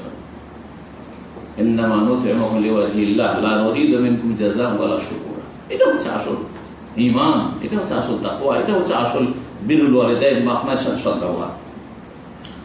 তাহলে স্বতঃস্ফূর্ত ভাবে যদি বাপ মায়ের আদেশ পালন করেন, আদেশ যখন হইল তখন পালন করছে। 4 নম্বরটা হচ্ছে আদেশ যখন হয়েছে তখন আদেশ পালন করছেন স্বতঃস্ফূর্ত ভাবে। যদি এইরকম ছেলে হইতে পারেন বা মেয়ে হইতে পারেন, ফাহাজা মাজুরুন, তাহলে নেকি পাচ্ছেন আপনি। আপনার নেক আমলের উপর, বাপ মায়ের সাথে যে ভালো ব্যবহারের উপর আপনি নেকি পাচ্ছেন। এদের সংখ্যা খুব কম সমাজে, 4 নম্বরের সংখ্যা কম। তাহলে 5 নম্বরে আসে, 5 নম্বরে কেউ আছেন কিনা? বলছেন 5 নম্বর হচ্ছে যে বাপ মা হুকুম করেনি, কিন্তু বাপ মায়ের মনের কথা বুঝতে পারছে যে বাপ মাকে এই সময়টা এই লাগবে, সাথে সাথে নিয়ে চলে আসছে, বলেনি। বাপ মায়ের স্যান্ডেলটা ছিঁড়তে যাচ্ছে, বাপের স্যান্ডেলটা অনেকদিন পুরাতন হয়ে গেছে, জামা অনেক পুরাতন হয়ে গেছে, ঈদের সময় ঈদুল ফিতর, ঈদুল আজহা আসছে, বাপ মা বলেও না যে আমার জামা লাগবে, কি আমার স্যান্ডেল লাগবে, কি আমার শীত বস্ত্র লাগবে, কিছু বলছে না। হ্যাঁ, খরচ লাগবে, বাবা টাকা পাঠা, আপনার টেলিফোন করছে না, কিছু বলে না। নিজে থেকেই বলার আগেই আপনি ওই কাজগুলি করে ফেলছেন। এইরকম যদি ছেলে মেয়ে হতে পারেন, আপনি জানছেন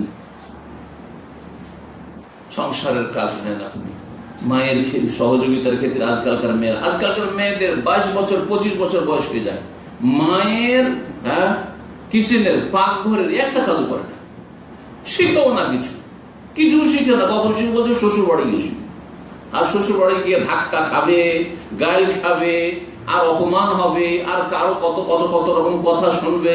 মাও মাশাআল্লাহ আজকালকার এরকম শিখে নেবে, যখন দরকার পড়ে শিখে নেবে। আপনার মেয়েগুলোকে 12 বছর 14 বছর 15 বছর 16 বছর থেকে শেখানো উচিত ছিল, তাদেরকে পাক শাক, সংসারের কাজ ইত্যাদি সব শেখানো উচিত ছিল। কোনো কিছু করতে দিচ্ছে আমার মেয়েরা লেখাপড়া করে, লেখাপড়া খারাপ হবে, সুতরাং কিচেনে ঢুকতে দেবেন না আপনি, সুতরাং তাদেরকে আপনি কাপড় ধুতে দেবেন না, তাদেরকে আপনি বাড়ি পরিষ্কার করতে দেবেন না। সব নিজের উপর বালা মুসিবত চাপিয়ে দিয়েছে, আল্লাহ আরো বালা মুসিবত চাপাই দেবে। ছেলে মেয়েদেরকে শেখানো, মাকে শিখাতে হয় মেয়েদেরকে, আর বাপকে শিখাতে হবে ছেলেদেরকে। ঘরের কাজগুলি মাকে শিখাতে হবে ছেলে মেয়েদেরকে, ঘরের ভিতরে সবসময় বাপ থাকে না। মায়ের দায়িত্ব হচ্ছে ছেলে মেয়েদেরকে ঘরের সংসারের কাজগুলি শেখানো। একটা উদাহরণ, যদিও ছোট্ট উদাহরণ, খেয়ে দিয়ে ছেলেরা মেয়েরা খেয়ে দিয়ে থালাগুলি থেকে গেল দস্তরখানে, আর তারপরে তখন উঠে উঠে চলে গেলেন হাত দিয়ে। আজকাল করছে না করছে। আপনি ভালো করে বুঝতে পারছেন একজন ছেলে হিসাবে বা একজন মেয়ে হিসাবে যে এই থালাগুলো কাকে উঠাইতে হবে। আমার বাপ তো উঠাবে না, মাকে উঠাইতে হবে। আর মা কোনোদিনও বলেও না যে বাবারে তোদের থালাগুলো উঠাই না, মা তোমার থালাটা উঠে না, মেয়েকে বলছে না তোমার থালাটা উঠাই না, খেয়ে দিয়ে বলে সেলফ সার্ভিস, তুমি নিজের থালা নিজে ধুয়ে না, বলছো না। বলার আগে, বলার অপেক্ষা না করে নিজে থেকেই আপনি শুধু আপনার থালাটা না বাকি থালাগুলো উঠিয়ে নিয়ে আপনি কি করলেন, ধুয়ে ফেললেন। এটা হচ্ছে ফার্স্ট কোয়ালিটির ছেলে। মা বাবার কোনো কিছু না বলার আগে ওই কাজটা করে ফেলে, জীবনের প্রতিটি ক্ষেত্রে, শুধু এই ক্ষেত্রে না, যে কোনো প্রয়োজনের ক্ষেত্রে। বুঝতে পারছেন মা অসুস্থ আছে, বাপ অসুস্থ আছে, বলছে না, জরুরি না যে আপনাকে বলবে যে বাবা আমি অসুস্থ, আমাকে ডাক্তার কাছে যেতে হবে, তাতে বললো, তাহলে তারপরে তখন আপনি স্বতঃস্ফূর্ত ভাবে করলেন, তাহলে 4 নম্বর, যেটা মানে 2 নম্বর, এই দিক থেকে ভালোর দিক থেকে গেলে 2 নম্বর। কিন্তু আপনি বলার আগে মা অসুস্থ, বাপ অসুস্থ, কোনো কিছু বলে না, চিকিৎসা করাতে চায় না তারা, জবরদস্তি ধরে লেগে চিকিৎসা করাচ্ছেন আপনি, চলেন আপনাদের চিকিৎসা করায়। এটা হচ্ছে 1 নম্বর কোয়ালিটির ছেলে মেয়ে। কোনো কিছু হুকুম করার আগেই, বাপ মা হুকুম করেন আগেই সেই কাজগুলি প্রয়োজন আছে, বাপ মা এমন না যে প্রয়োজন নেই, ফালতু করছেন আপনি, সেই কাজগুলি করে ফেললেন, তাহলে আপনি হচ্ছেন আল ওয়ালাদুল বার, নেক সন্তান, সদাচরণকারী সন্তান, যার প্রশংসা আল্লাহ কোরআনে কারিমে করেছেন, যার প্রশংসা রাসূলুল্লাহ সাল্লাল্লাহু আলাইহি ওয়াসাল্লাম হাদিসে করেছেন, এবং প্রত্যেকটি হাদিসের কিতাবে বাবু বিরুল ওয়ালিদাইন, মাতা পিতার সাথে সৎ ব্যবহারের একটি অধ্যায় রয়েছে। এই হচ্ছে আসল সৎ ব্যবহারকারী বা সদাচরণকারী সন্তান, যে বাপ মা কোনো কিছু চাওয়ার আগে তাদের প্রয়োজন রয়েছে, আপনি সেই প্রয়োজনটা নিজে থেকে করে দেবেন। এদের সংখ্যা আরো কম, এদের সংখ্যা পৃথিবীতে মুসলিম সমাজে আরো কম। মুসলিম সমাজে তো না বললেই চলে, কিছু যদি দেশাচার কিছু থাকে, যেমন প্রাচ্য সভ্যতায় আপনার এশিয়াতে আছে কিছু সামান্য, কিন্তু আপনি পশ্চিমা সভ্যতায় যদি চলে যান, ইউরোপ আমেরিকায় অথবা ফিলিপিনোতে, সবাই নিজের নিয়ে ব্যস্ত। এখানে একটা মেয়ে চাকরি করে না, ও জানে যে আমাকে সারা জীবন করে খেতে হবে, চাকরি করে খেতে হবে, আমাকে পাকশাকও করতে হবে, আমাকে ইনকামও করতে হবে। এক ছেলে চাকরি করে, দেখবেন এদেরকে ফিলিপিনোদেরকে পাশ্চাত্য সভ্যতা, যা কিছু ইনকাম করে এখানে খেয়ে দিয়ে সব ফুটাই দেয়। তাদের পাশে থাকলে ভালো করে খবর রাখেন, কারণ এদের পারিবারিক কাঠামো বলে কিছু নেই, যেটা মুসলিম সমাজে আছে, বিশেষ করে এশিয়ায় মুসলিম সমাজে রয়েছে। পারিবারিক কাঠামো যে আমার বাপ মা আছে, তাদের কিছু হক আছে, আমার ভাই বোনরা আছে, তাদেরকে কিছু দিতে হবে, আমার নিজের ভবিষ্যৎ আছে, এসব কিছু নেই, খাও দাও বা শেষ করো।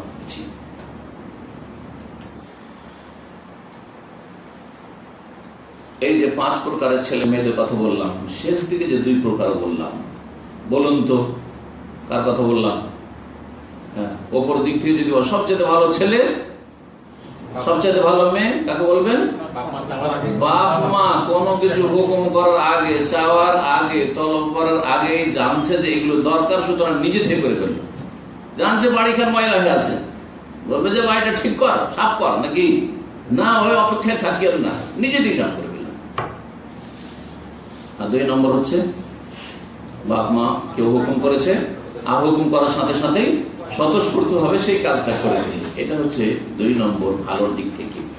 এই 2 শ্রেণীর মানুষ সম্পর্কে জেনে রাখবেন যে লা তাসআলান বারাকাতে আমারিহিম, তাদের আয়ুতে যে বরকত আছে, কত যে বরকত আল্লাহ রেখেছে জিজ্ঞাসাই করো না। তাদের রিজিকে যে কত বরকত হয় জিজ্ঞাসা করো না।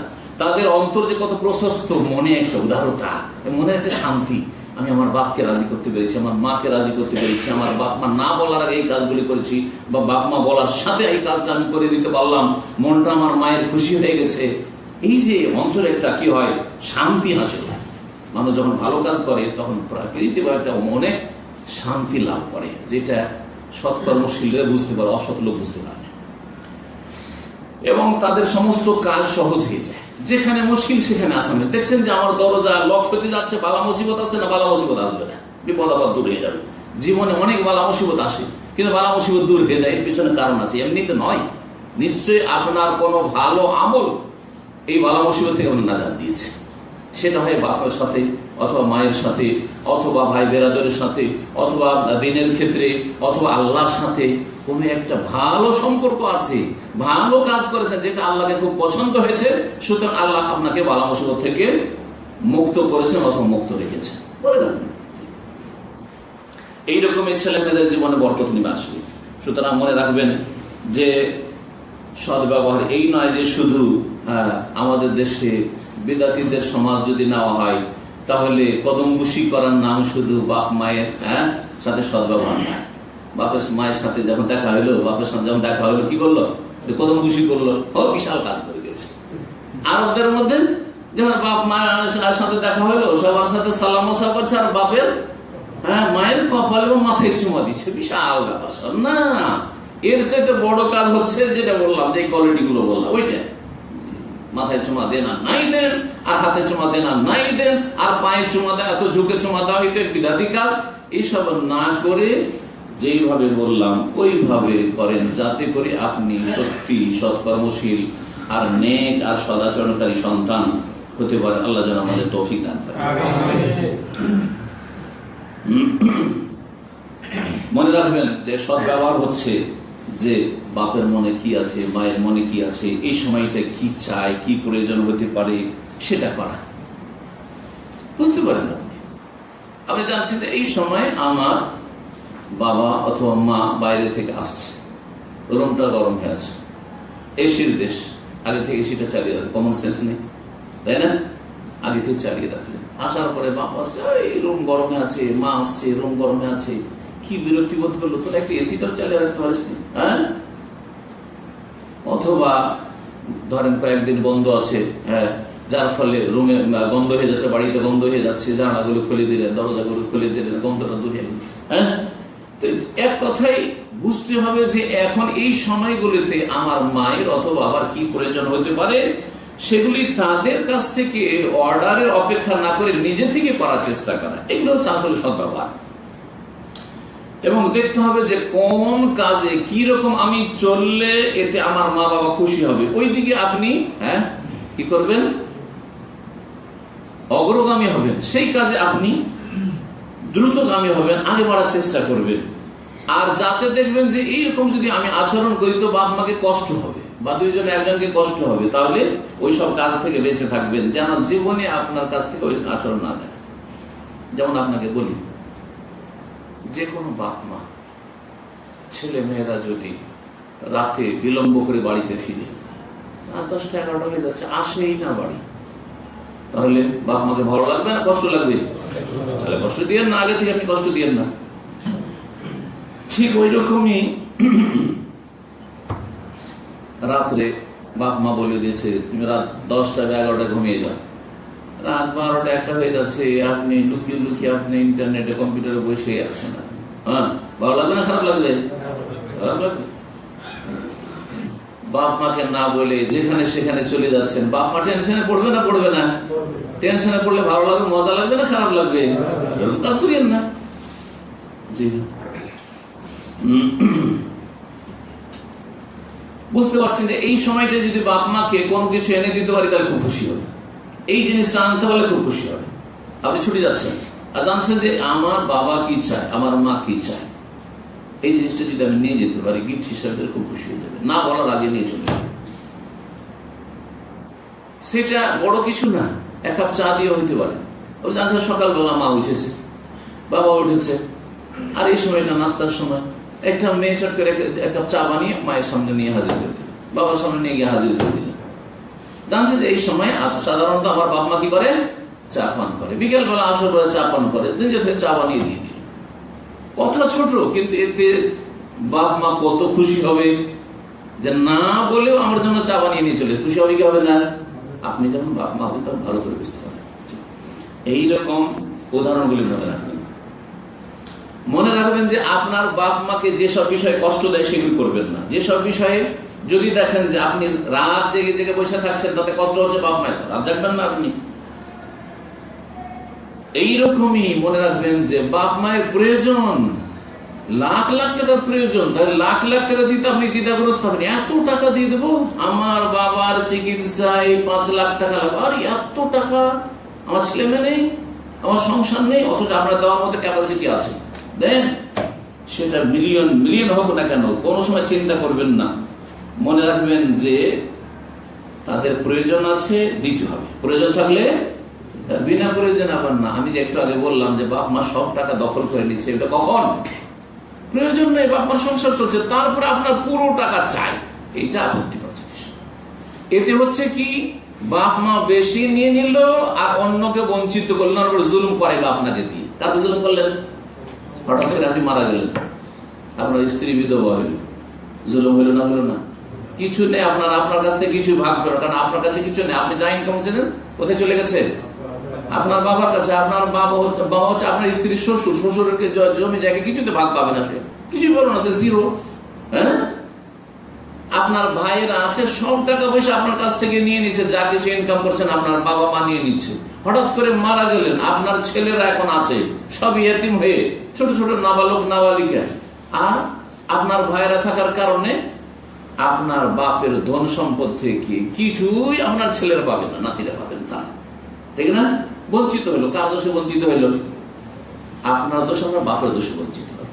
আপনার বাপের দোষ যে এত সব টাকায় নিয়ে নিয়েছে আপনার কাছ থেকে, আর আপনার দোষে সব টাকা আপনি দিয়ে দিয়েছেন, অথচ সব টাকা তার সংসার চালানোর জন্য জরুরি ছিল। হ্যাঁ, সংসার চালানোর জন্য জুটাইতে পারছে না, প্রয়োজন সব টাকা দেওয়া রয়েছে, আল্লাহ ভরসা সব দিতে হবে আপনাকে, মনে রাখবেন।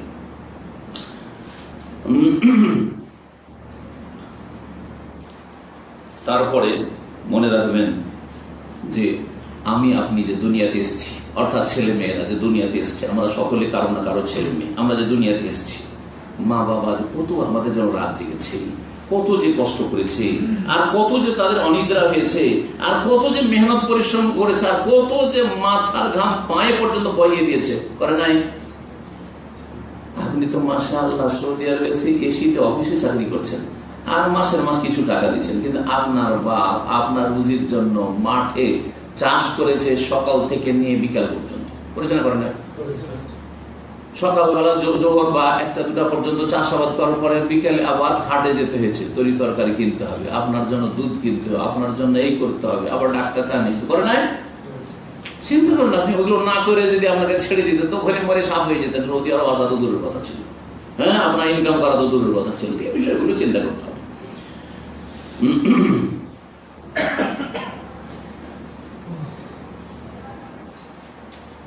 মাতা পিতার সাথে সদাচরণ ক্ষেত্রে অনেকে মনে করেন যে কয়েক ভাই থাকলে বা কয়েক বোন থাকলে মনে করে যে এটা ভাগাভাগি, আমি কেন একাই দেবো, আমার অমুক ভাই কেন দেয় না, আমার অমুক ভাই কেন দেয় না, আমার ও বোন তো চাকরি করছে, ও কেন দেয় না, এরকম মনে করে না? করেন না?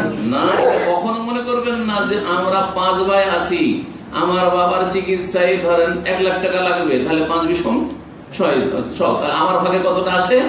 20,000, আমি 20,000 দেবো, বাকিটা ওদের কাছ থেকে নেন। খবরদার এরকম করবেন না।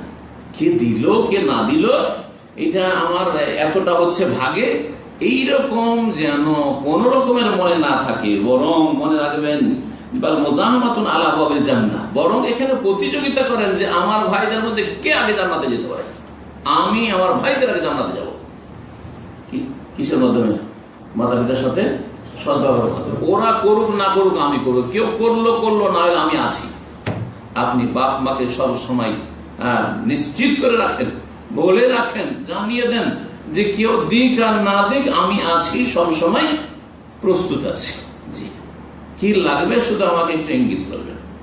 এটা হচ্ছে আপনার আল্লাহর সন্তুষ্টি হাসিল করা বাপ মায়ের সন্তুষ্টির মাধ্যমে। বাপ মায়ের সাথে সদ্ব্যবহার বিভিন্ন ভাবে হইতে পারে, সেটা শুধু 2-4টি কাজের মধ্যে সীমিত নয়।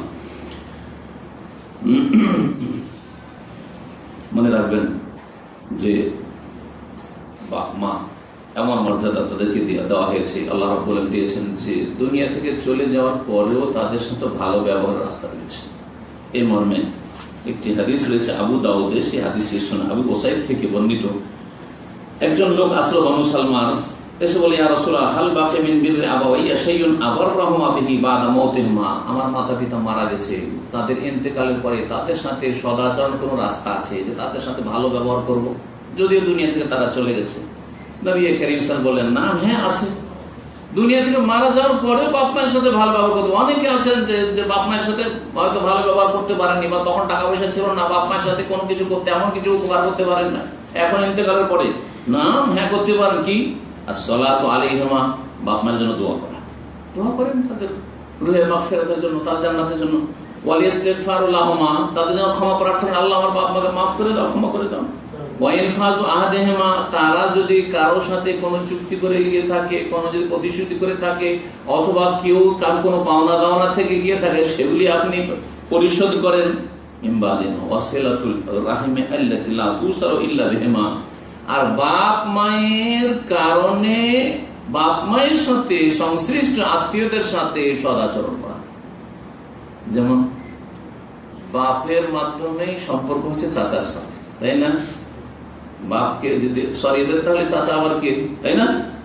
বাপের কারণে আপনি চাচার সাথে ভালো ব্যবহার করবেন, বাপের কারণে ফুফুর সাথে কি করবেন, আপনি সৎ ব্যবহার করবেন। মায়ের কারণে খালার সাথে সৎ ব্যবহার করেন, মায়ের কারণে মামাদের সাথে সৎ ব্যবহার করেন, মামের কারণে নানা নানির সাথে সৎ ব্যবহার করেন, বাপের কারণে দাদা দাদি বেঁচে আছে, বাপে তো মারা গেছে, কিন্তু দাদাদের সাথে আপনি সৎ ব্যবহার করবেন। জি, এইরকমই বাপ মায়ের সাথে যে কারো সম্পর্ক হতে পারে, যাদের সাথে সম্পর্ক আছে বাপ মায়ের, তাদের সাথে আপনি সৎ ব্যবহার করবেন।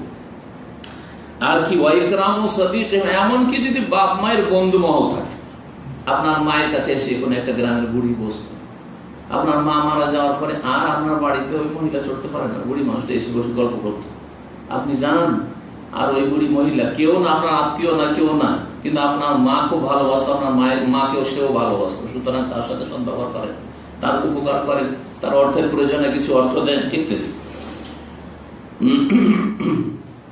এইভাবে সহিহ মুসলিমে হাদিস রয়েছে, রাসূলুল্লাহ সাল্লাল্লাহু আলাইহি ওয়াসাল্লাম বলেছেন ইন্না আবাররাল বিররি সিলাতুল মারই আহলা উদ্দি আবিহি বাদা ইউয়ালিয়া, সবচেয়ে সৎ ব্যবহার হচ্ছে মাতা পিতার সাথে কোন মানুষের সম্পর্ক স্থাপন করা, আহলা উদ্দি আবিহি, বাপের অথবা মায়ের যারা ভালোবাসার পাত্র তাদের সাথে ভালো সম্পর্ক করা। আপনার বাপের সাথে যার গুডউইল ছিল, ভালো সম্পর্ক ছিল, মায়ের সাথে সুসম্পর্ক ছিল, হ্যাঁ দোস্তি ছিল, হ্যাঁ আন্তরিকতা ছিল, তাদের সাথে ভালো আচরণ করা, বাবা মায়ের ইন্তেকালের পরে, এটা হচ্ছে বড় ধরনের সদাচরণ করা। তাহলে চিন্তা করেন, বাপও না মাও না, বাপ মায়ের সাথে একটু সম্পর্ক ছিল, যার ফলে তাদের সাথে সম্পর্ক যদি ভালো রাখেন, এটা হচ্ছে গুরুত্বপূর্ণ এবং বড় সদাচরণ। বাপ মায়ের জন্য শেষখানে বলবো দুয়ার কথা, বাপ মায়ের জন্য দোয়ার কথা। বাপ মায়ের জন্য দোয়া কি জানা আছে?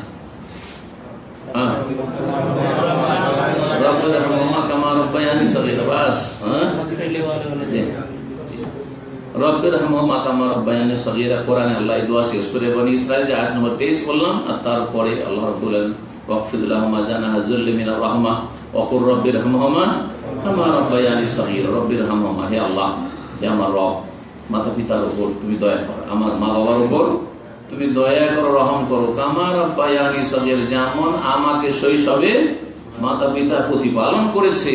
যদি তারা প্রতিপালন না করতো, বড় না করতো, পরিচর্যা না করতো, তাহলে সেখানে মরেও পেশাব পায়খানা ডুবে থেকে মরে সাপ হয়ে যেত। হ্যাঁ, শীতের দিনে বিছানা থেকে 1-2 ঘন্টা পড়ে থাকলেই হয়ে গেল। কত যে যত্ন করে নিয়ে থেকেছি, কত যে আপনাকে নিউমোনিয়া থেকে ঠান্ডা লাগা থেকে বাঁচাবার চেষ্টা করেছে আল্লাহ। রব্বিরহামহুমা কামা রাব্বায়ানি সগীরা। আর 2টি আয়াতে দোয়া রয়েছে মাতা পিতার জন্য, ওই 2টি দোয়া আপনাদেরকে বলি। একটি সূরা নূহের আয়াত নম্বর 28, যাতে রয়েছে রব্বিগফিরলি, হে আল্লাহ আমাকে ক্ষমা করে দাও, ওয়ালি ওয়ালিদাইয়া, আমার মাতা পিতাকে ক্ষমা করে দাও, ওয়ালি মান দাখালা বাইতিয়া মুমিনা, আর আমার বাড়িতে, আমার বাড়িতে, আমার ঘরে যারা মুমিন হয়ে প্রবেশ করবে, অর্থাৎ আমার প্রতি যারা ঈমান নিয়েছে, ওয়ালিল মুমিনিন ওয়াল মুমিনাত, মুমিন পুরুষ মুমিন নারী যারা বিশ্বের যে যেখানে আছে, যে কোনো ভাষাভাষী আছে, যে কোনো রং বর্ণের আছে, আল্লাহ সবাইকে মাফ করে দাও, ওয়ালা তাজিদিল যালিমিনা ইল্লা তাবারা, আর জালেমদের ধ্বংস বৃদ্ধি করো। এই দোয়া নূহ আলাইহিস সালাম করেছিলেন, এই দোয়া করবেন। আরেকটি দোয়া সূরা ইব্রাহিমে রয়েছে, ইব্রাহিম আলাইহিস সালামের দোয়া, রব্বিগফিরলি ওয়ালি ওয়ালিদাইয়া, হে আল্লাহ আমাকে মাফ করে দাও আর আমার মাতা পিতাকে মাফ করে দাও। কেমন কথা! ইব্রাহিম আলাইহিস সালাম মাতা পিতার জন্য দোয়া করেছে। ইব্রাহিমের বাপ তো প্রতিমা পূজারী, আজর, বরং বাড়ি থেকে তাড়িয়ে দিয়েছিল যখন ইব্রাহিম আলাইহিস সালাম যখন অস্বীকার করলেন পুতুল পূজা করতে, প্রতিমা পূজা করতে, বাড়ি থেকে তাড়িয়ে দিল। কাফেরের জন্য দোয়া করা যাবে? মুশরিকের জন্য দোয়া করা যাবে? হ্যাঁ, কখন করা যাবে না? তাহলে দোয়া যে করেছেন ইব্রাহিম আলাইহিস সালাম, মুফাসসিররা বলছেন যে তার বাবার ইন্তেকালের আগে, তখন জানা ছিল না যে আমার বাবা এই কুফরের অবস্থায়, শিরকের অবস্থায় মারা যাবে, তখন দোয়া করেছে। বা যখন তাকে জানানো হয়নি যে মুশরিকের জন্য দোয়া করা হারাম, যখন জানিয়ে দেওয়া হয়েছে তাবাররা মিনহু, হ্যাঁ, যখন জেনে নিলেন আন্নাহু আদুউল লিল্লাহ, কোরআনে কারীমে রয়েছে, যখন জানলেন যে আমার বাবা হচ্ছে আল্লাহর শত্রু, আল্লাহর দুশমন, তাবাররা মিনহু, সম্পর্ক ছেদের ঘোষণা করে, আল্লাহ আমার বাবার সাথে কোনো সম্পর্ক নেই, যেহেতু সে কাফের, তোমার দুশমন আমার দুশমন। কারণ আল্লাহর সম্পর্ক আগে না বাপের সম্পর্ক আগে? আল্লাহর সম্পর্ক। তো রব্বিগফিরলি ওয়ালি ওয়ালিদাইয়া ওয়ালিল মুমিনিনা ইয়াওমা ইয়াকুমুল হিসাব, হে আল্লাহ আমাকে ক্ষমা করে দাও, আমার মাতা পিতাকে ক্ষমা করে দাও, আর সমস্ত মুমিনদেরকে ক্ষমা করে দাও, ইয়াওমা ইয়াকুমুল হিসাব, যেদিন হিসাবের জন্য দণ্ডায়মান হবে। আল্লাহ যেন আমাদের গুনাহ খাতা মাফ করে দেন, আমাদের মাতা পিতার গুনাহ খাতা মাফ করে দেন, আমাদেরকে সৎকর্মশীল হওয়ার তৌফিক দান করেন, রবের হক সুন্দর করে আদায় করার তৌফিক দান করেন, আল্লাহর বান্দাদের হক আদায় করার তৌফিক দান করেন, মাতা পিতার সাথে সদ্ব্যবহার সদাচরণের তৌফিক দান করেন, অতীতে যেসব ভুল ভ্রান্তি হয়েছে আল্লাহ যেন মাফ করে দেন, আল্লাহ যেন আমাদের ছেলে মেয়েদেরকে সৎ করেন, ছেলে মেয়েদেরকে নেক বানাবার তৌফিক দান করেন, এবং তাদের জন্য দোয়া করার আল্লাহ যেন তৌফিক দান করেন। ওয়া সাল্লাল্লাহু ওয়া সাল্লাম আলা নবিয়িনা মুহাম্মদ ওয়া আলা আলিহি ওয়া সাহবিহি আজমাইন। আগামী কালকের আলোচনা থাকবে সন্তান